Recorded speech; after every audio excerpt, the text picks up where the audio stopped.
salve! Estamos aqui com mais um Poddeck Elas. Eu sou Fernanda e hoje a minha convidada é a Jéssica Dias. Esse é o nosso segundo episódio do Poddeck Elas e hoje a gente vai falar sobre mulheres negras na produção cultural e também na música de Valadares. Então, sejam bem-vindas, bem-vindos e bem-vindos. Fiquem à vontade aí para curtir o nosso podcast. Jéssica, muito prazer de ter você aqui. Essa aqui é a Casa de Cultura Cumbuca. Esse aqui é o nosso estúdio da Casa de Cultura Cumbuca, que é nosso parceiro. E nós hoje estamos vestindo, como sempre, os looks da nossa marca, uma marca que está sendo lançada aí por mulheres pretas também. Sim, eu já tô toda aqui. Que é o Delas Clã. Sigam lá, @Delas Clã, que vocês vão ver essa novidade saindo aí de primeira. Então hoje a gente veste Delas Clã com muito prazer, com muito orgulho, vestindo essa marca aí feita por mulheres pretas aqui da nossa cidade. Obrigada! Feliz de estar aqui. Seja bem-vinda na nossa casa. Obrigada. Fiquei muito feliz com o convite, muito honrada. Acompanho o trabalho de vocês na rede social, o seu há muitos anos. E feliz de estar aqui, de ter sido escolhida para bater esse papo. Espero que seja legal. Áries com acidente em Gêmeos vai hablar muito aqui hoje, tomara. Vamos que vamos. Então esse é o projeto, gente, que é aprovado pela Paulo Gustavo, né, no último edital da Paulo Gustavo da Secretaria Municipal de Cultura. Então, Jéssica, é isso, assim, a gente quer bater um papo muito suave, muito leve, né? Acho que parte da cidade já conhece a sua história, mas parte da cidade não, né? E aqui a gente quer exaltar e valorizar e falar sobre a atuação das mulheres aí na produção cultural, na música, no audiovisual, principalmente, porque a Paulo Gustavo ela vem trazer fortemente essa questão de valorizar o nosso audiovisual. E aí você é uma dessas pessoas assim que tá aí nessa luta enquanto produtora, fazendo a produção da cidade. Mas primeiro a gente quer saber quem é a Jéssica Dias, quem é você, como que você chegou nessa cidade, você é dessa cidade, qual é a sua história aqui com a nossa cidade, a sua história enquanto Jéssica Dias. Sim. Se apresente para nós. Vamos lá. Nem sei muito por onde começar, mas eu sempre começo falando de onde eu vim. Porque, enfim, acho que diz muito sobre mim também, né? Eu venho de uma cidade pequenininha chamada Poté. Você já ouviu falar de Poté? Já ouvi falar. Uhum. A maioria das pessoas não ouviu falar muito assim quando eu conto, mas é uma cidade pequena no interior de Minas Gerais, no Vale do Mucuri. É uma cidade com 15 mil habitantes, né? Hoje em dia acho que deve ter 15 mil, mas talvez um pouquinho menos do que isso. Eu tô em Valadares já há 10 anos. Esse ano, em setembro, eu completo 10 anos de Valadares. Eu vim estudar pelo Educa Mais Brasil, fazer administração na FAGV, na afinada FAGV. E aí, quando tinha mais ou menos 6 meses que eu estava aqui, eu passei na UFJF. E foi uma surpresa, porque eu nem sabia muito bem que o SISU me dava direito a entrar na universidade pública. E eu lembro que foi um amigo meu, o Alisson, que fez a minha inscrição e tudo, e que foi ele também que descobriu que eu tinha passado. Então ele que me acompanhou nesse processo. E quando eu descobri que eu tinha passado, eu já tinha sido chamada há 2 semanas. E tinha acabado o meu matrícula, enfim, aí eu abri um processo administrativo e consegui. E aí entrei na UFJF. Administração, exatamente. E aí foi mara, porque eu parei de pagar a faculdade, né? Só que aí eu não podia, o curso de UNA eu não podia mais trabalhar. Então eu comecei a fazer bico, freelance, faxina, diversas coisas que eu fazia. E aí eu comecei junto com 2 amigos da universidade também, a gente começou a empreender. A ideia era ter um bar, era para ter um bar. Eu falei, o Paulão, quando me convidou, meu colega falou, a gente podia fazer um bar aqui, né? E aí eu falei, pô, legal, mas eu não tenho dinheiro. Ele falou, eu não tenho tempo, se eu tivesse tempo. A gente não almoçava no RU, era realmente na quadra do RU, que é privado aquele espaço, então tudo bem fazer um bar. Exatamente. Aonde funciona a universidade. Exatamente. Que aluga um espaço, porque não tem campus. Não temos campus até hoje, né? Continuamos usando um prédio privado, só que em frente a esse prédio privado, no outro espaço privado, onde acontecem as refeições, no restaurante universitário, na ocasião a gente conseguiu emprestado com a dona, com a diretora da creche, na verdade. Não sei de quem é aquele espaço, mas quem toma conta ali é o pessoal da creche.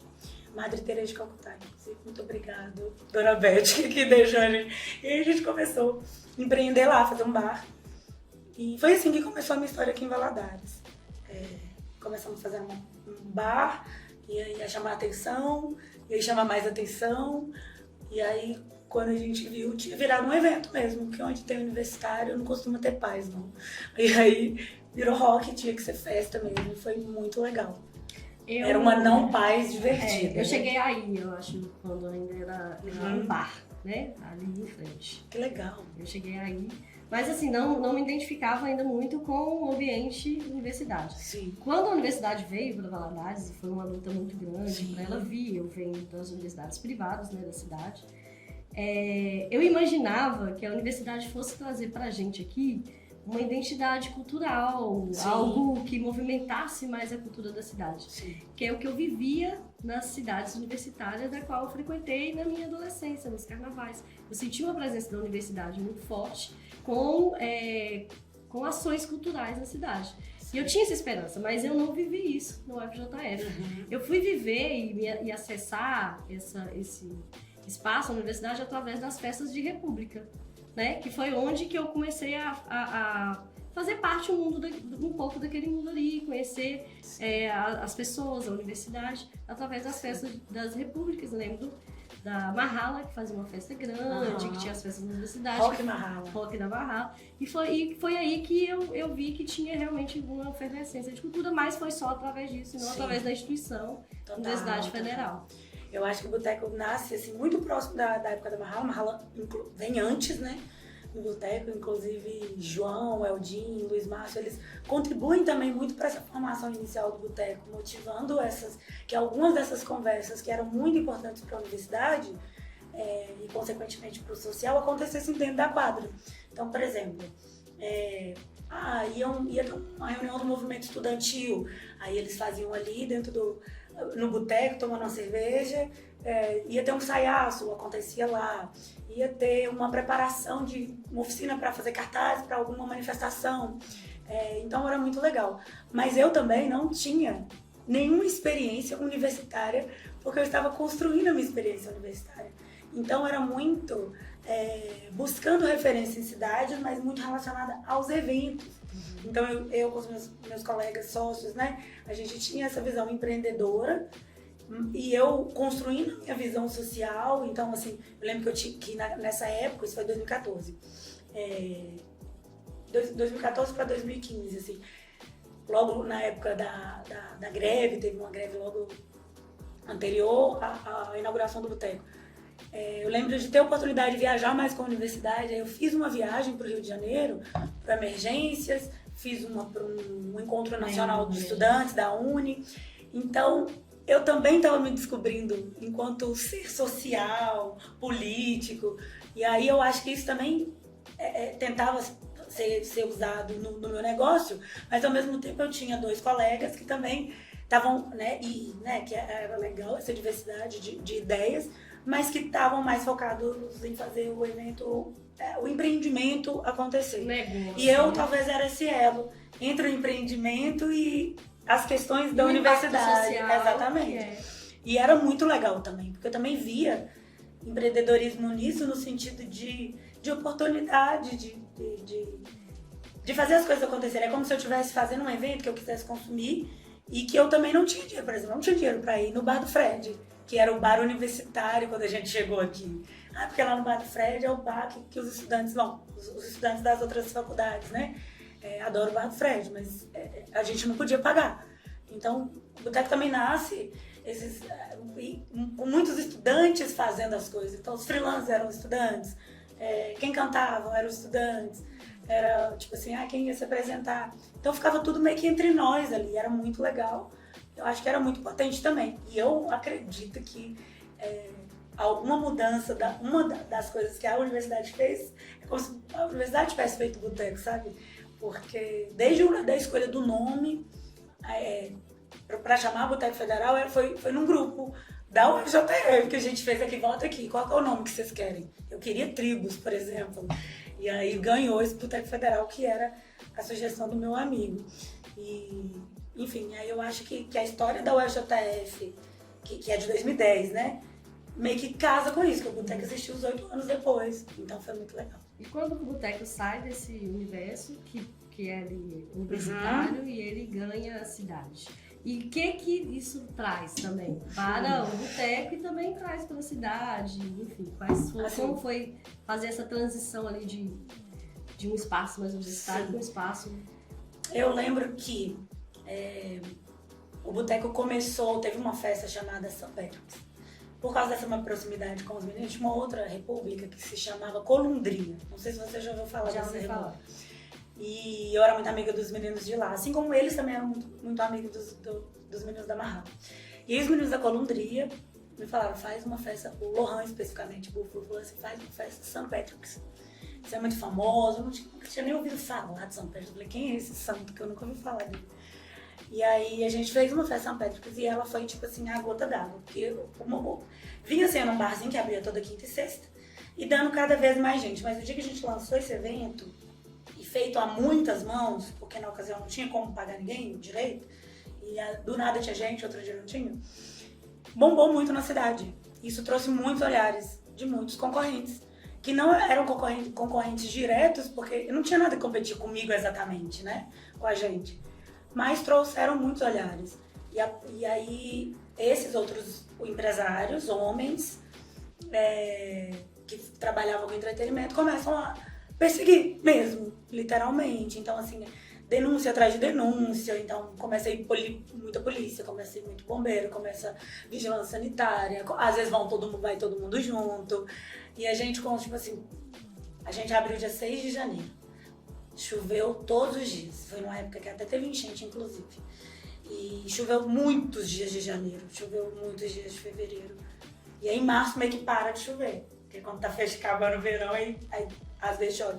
Aí a gente faz essa festa, meados de março. E aí dá gente. E aí começa a perseguição. E aí, logo depois, o boteco é embargado mesmo. E aí, por isso que ele sai daquele lugar. Porque aí, enfim, nessa ocasião a gente já tinha entrado com documentação, já estava com CNPJ, já tinha recolhido três guias de ISS. Só que ainda assim, muitas vezes sem entender, sem a gente também ter muitos conhecimentos sobre o que estava acontecendo, mas entendendo que existiam pessoas que não queriam que aquilo fosse adiante. Aí o boteco é embargado mesmo. E aí eu me vejo naquela coisa. A parte legal foi, a partir do momento que o boteco é embargado e eu, na época, Facebook, posto nas redes sociais, hoje ia ter o boteco, não vai mais, pessoal, porque isso. Aí eu posto aquele documento dizendo que não, tá proibido de funcionar. O documento que me entregaram, eu postei na rede social. E aí, não sei nem se hoje poderia, como seria isso, mas eu sei que eu postei, mandei na lista de transmissão, que era muito bom. E aí começa um movimento pró-boteco das pessoas. Então, quem nunca tinha ouvido falar de boteco naquela ocasião falou, ué, por que o pessoal tá brigando nas redes sociais por causa desse boteco? E eu não sei se você lembra disso, quando as pessoas avaliavam as coisas com 5 estrelas no Facebook. Aí começou todo mundo a me avaliar com 5 estrelas e eu fiquei mais conhecida. A marca, né, do Boteco Federal, que nem era patenteada, não era nada, ficou mais conhecida. Aí a gente sai daquele ambiente, aluga o espaço e começa a fazer os eventos fora dali. Mais caro, mais logística, mais contratações, né? E aí vai mudando um pouco também dessa identidade. E vai mudando tudo. Mas é muito, né? Na sua fala você fala assim, homens começaram... Porque são homens, Sempre e aí, como que é ser mulher nesse espaço de produção cultural aqui na cidade? Porque a gente... Parece que todos os eventos são pensados para homens. São. E para que mulheres vá, porque aí atraem mais Exatamente. Homens. Mulheres de graça. Exato. E como que é pensar um evento numa cidade que pensa assim, sendo uma mulher e tendo que ter esse olhar também? Ter mais dificuldade para fazer no seu evento. Sim, eu acho que é mais difícil. Só é mais difícil, porque quando você tem que fazer com que o óbvio seja o diferente, é muito exaustivo. É muito mais cansativo, por exemplo, eu chegar e dizer assim, convencer muitas vezes as próprias mulheres que, por causa do histórico, do machismo estrutural, do patriarcado, enfim, de todas essas questões, estavam acostumadas a realmente não pagar e não se verem como produto a partir do momento que elas não pagam, e eu começar a cobrar dessas mulheres no intuito de, beleza, vai ter valor diferente para estudantes. e não para homens ou para mulheres, sabe? E aí, então, acaba sendo mais exaustivo mesmo. E mais difícil porque dentro da própria organização aí você vai enfrentar isso. Então, por exemplo, o meu sócio, pessoa incrível, mas ele já estava acostumado a fazer eventos numa casa de shows. Ele já tinha tido uma produtora antes, então ele estava acostumado a caipirinha grátis para mulheres, a entrada para mulheres. Então, são processos que eu estava vivendo, que eu também estava descobrindo que quando eu não pago pelo produto, eu era o produto. Então, tipo, muitas coisas hoje, né, que eu olho para trás e vejo, eu falo, caralho, como eu fiz isso? Algumas coisas que eu não me orgulho, mas também eu estava naquele processo de descobrir quem eu era ali naquele meio termo, naquele ecossistema, né, naquele meio ambiente. Então, eu só acho que é mais cansativo mesmo.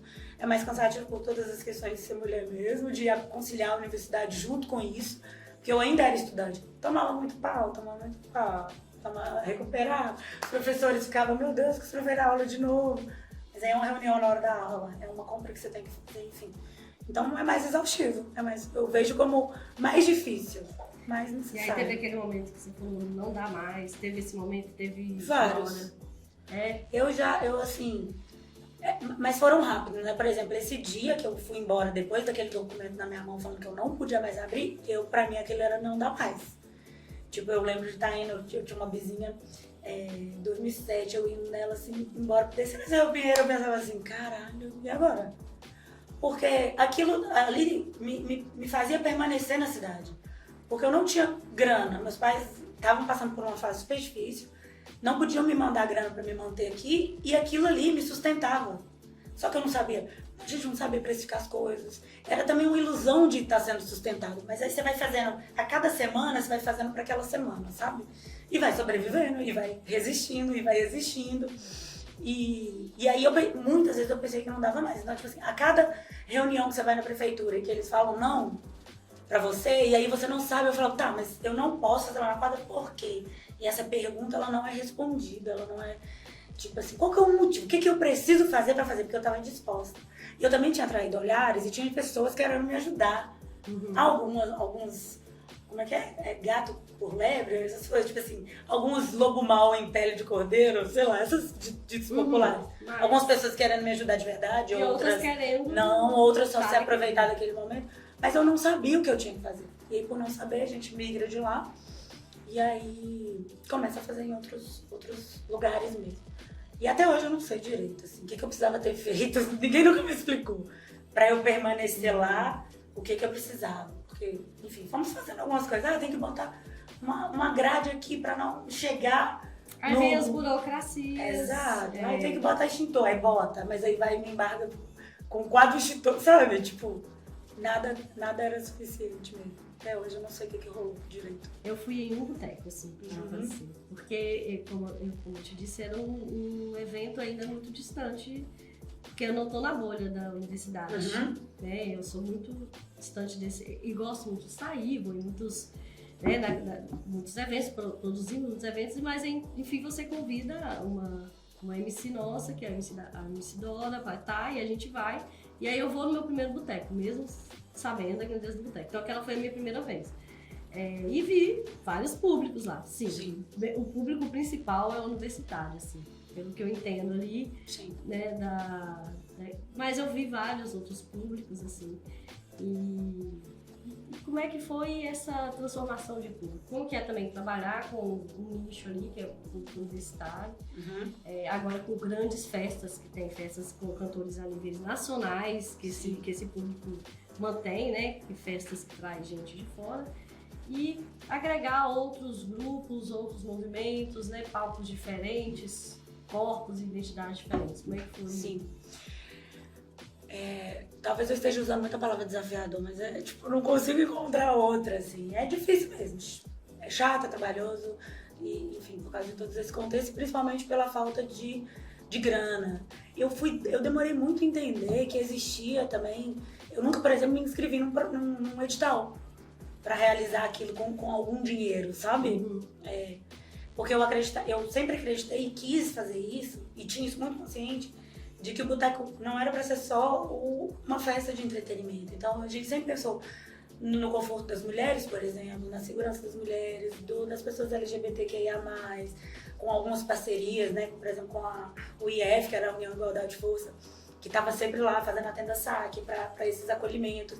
E aí, quando você toma decisões como essa, você vê que o problema é muito maior, porque as próprias pessoas que às vezes a UIF ia como voluntária, mas aí eu tinha a equipe que eu contratava, seguranças, freelancer de barman e tal. Aí você começa a ver que o problema está na estrutura, que é estrutural e que você também tem que arrumar treinar a sua equipe para ela, não são só as pessoas. Então, como foi para mim gerir, né, que foi sua pergunta, fazer a gestão de todas essas pessoas junto. Então, eu acho que eu demorei a entender que eu precisava começar pela minha equipe. Então, eu colocava todo mundo lá dentro e tentava educar as pessoas. E aí, diversas vezes, eu tive problemas com a minha própria equipe. Então, que trata, às vezes, de um jeito errado um estudante ou um agregado, que é como a gente chamava, né? Então, era um evento. Não, a gente não sabe. Não sabe, vou explicar. O que é o estudante, o que é o agregado? O estudante são os estudantes universitários, que foi onde a gente começou, era lá na quadra e tal. Então, eles começou com estudantes da UFJF tem desconto. Então, não eram homens, não eram mulheres, eram estudantes da UFJF. Porque nasce lá, né? A gente estudava lá e tal, nasce desse movimento.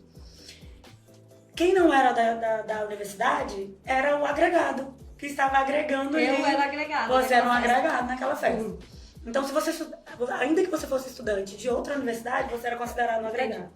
E depois de um tempo, o boteco vai tomando força, vai tomando uma proporção maior.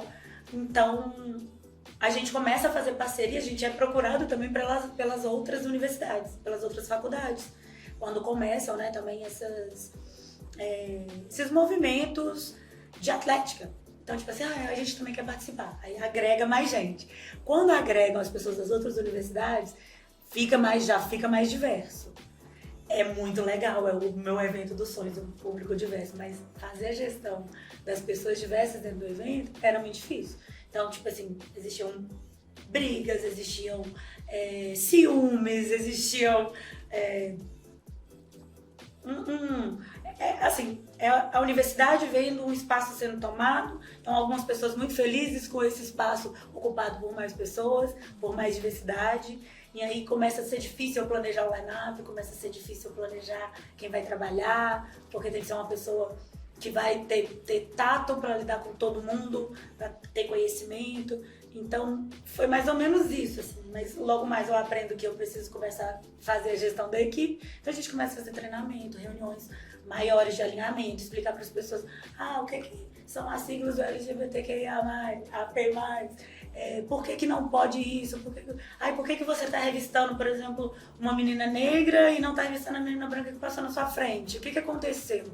Mas nunca com aquele lugar de não vou te chamar mais para trabalhar, mas muito mais olha, isso é errado e a gente vai fazer de uma maneira diferente. Assim como também, aqui em Valadares era muito comum quando eu comecei no boteco, as pessoas externas da universidade brigarem, quebrarem garrafa, quererem ir sempre para as vias de fato, né? E a gente tentar, dentro de um limite também, a depender da situação, não tirar aquela pessoa do evento, mas acolher e conversar sobre o que ela tinha feito, com a intenção de que, porque você vai tirar a pessoa do evento, no próximo evento ele vai voltar. E talvez se eu tirar ele sair com ódio, ele volta pior, ele volta armado, ele volta... Então a ideia sempre foi, com a UIF, por exemplo, com a Atlética, acolher essas pessoas, principalmente as vítimas, prestar esse apoio de você quer, vamos chamar a polícia? Para ela também se sentir, você pode ficar aqui nesse espaço e a gente vai chamar e você pode contar com a gente. Né? Quando cabia a vítima optar, ou se não, se a gente achasse que aquilo ali era sério demais a ponto de a gente mesmo podia chamar, sabe? Então a gente tinha esses diálogos.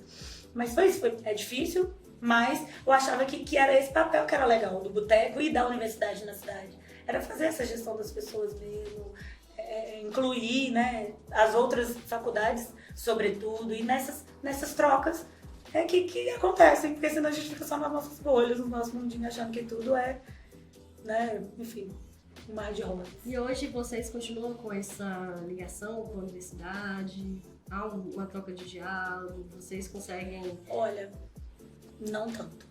Na verdade, pós-pandemia, tudo mudou bastante. a gente vai ficando mais velho. No meio do caminho, eu deixo de ter os sócios iniciais, eles se formam e saem da sociedade. Que é um processo natural. Exatamente, e aí eu continuo, né, que era uma das condições dos novos sócios que eu continuasse para que eles conseguissem também, eles pudessem comprar.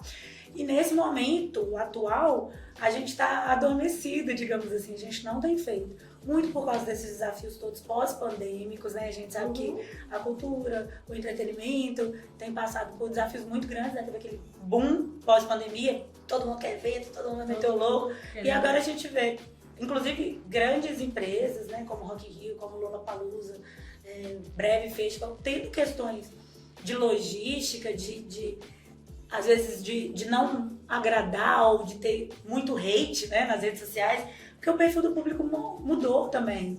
Então eu acho que a gente também está tentando entender como é que a gente faz agora para essas novas pessoas, o novo público que ficou quase 3 anos se renovando sem ter um histórico. Então é como se eu tivesse que começar tudo do zero de novo. Ainda que a gente tenha o legado, tenha a experiência, né, tenha a história, para quem nunca viveu é começar do zero.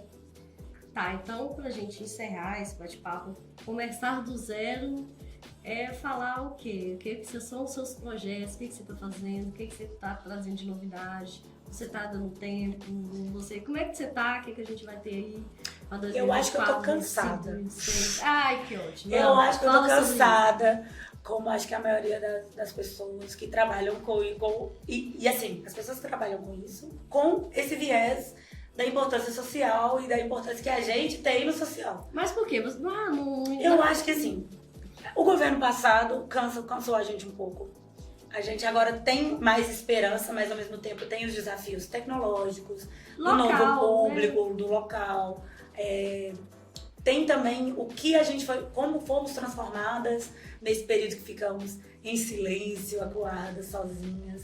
Então eu estou num período como se fosse sabático, mas tenho feito para continuar me sentindo produtora, colaborar, fazer eventos com outras pessoas ou prestar serviço para outras marcas, outras produtoras. Tive o prazer de trabalhar no Rap Game ano passado, eu fiquei super feliz. Consegui um freela lá. Que é nacional, né? Nacional. Eu trabalhei com a Nath, com uma produtora assim, sensacional, e eu fiquei, cara. Você tem trabalhado com quantas mulheres?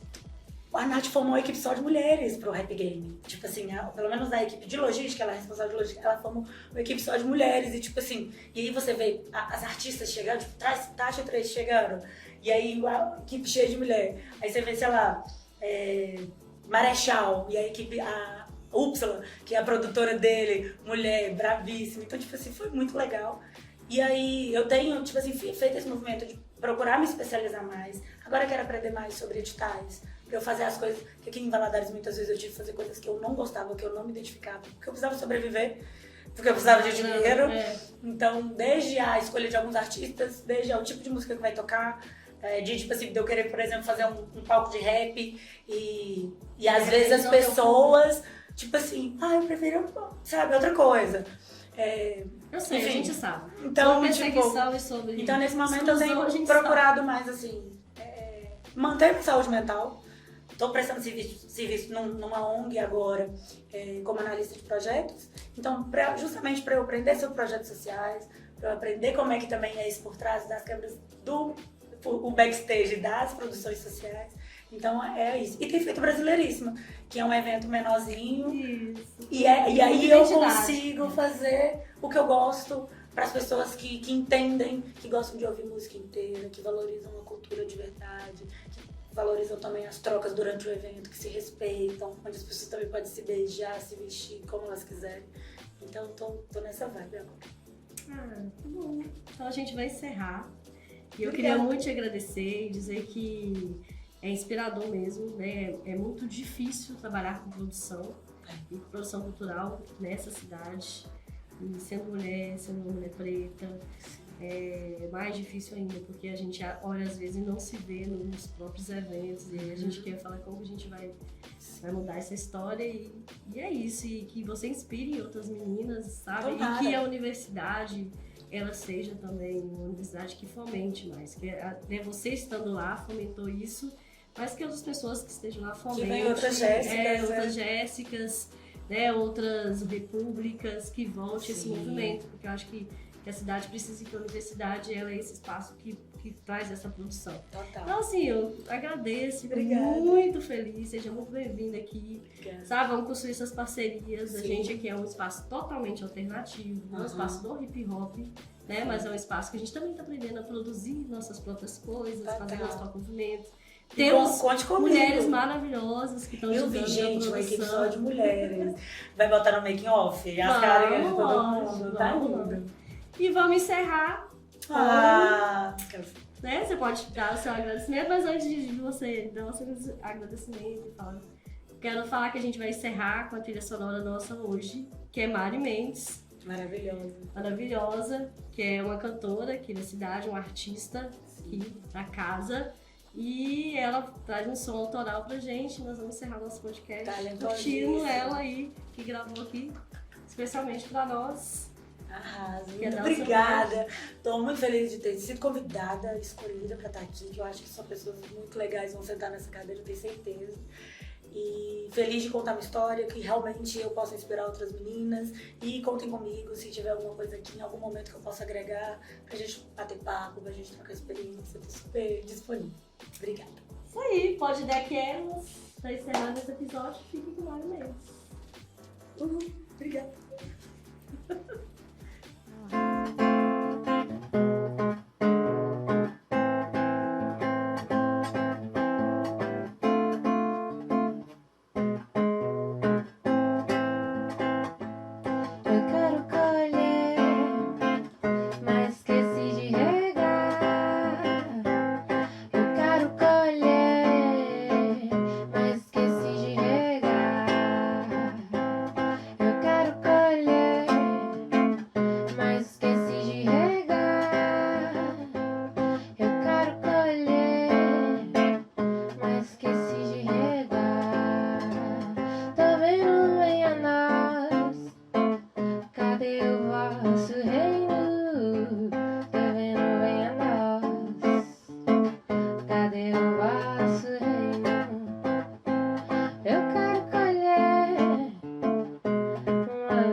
Parei pra reparar que céu azul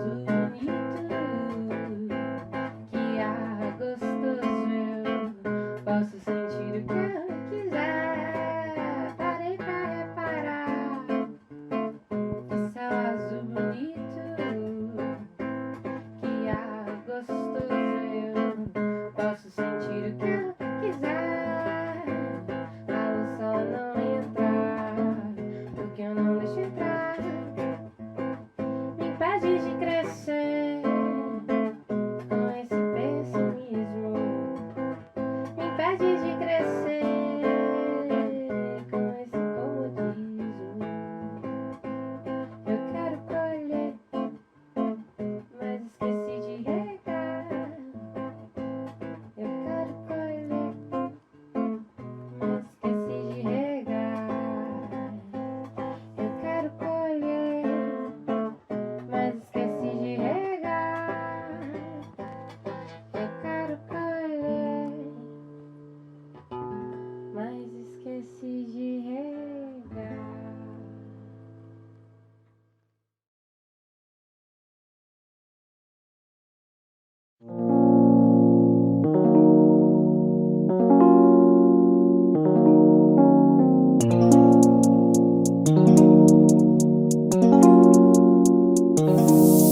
E as mina vai rimando do deck até Ibiza. Fogo nos racista, fogo nos racista.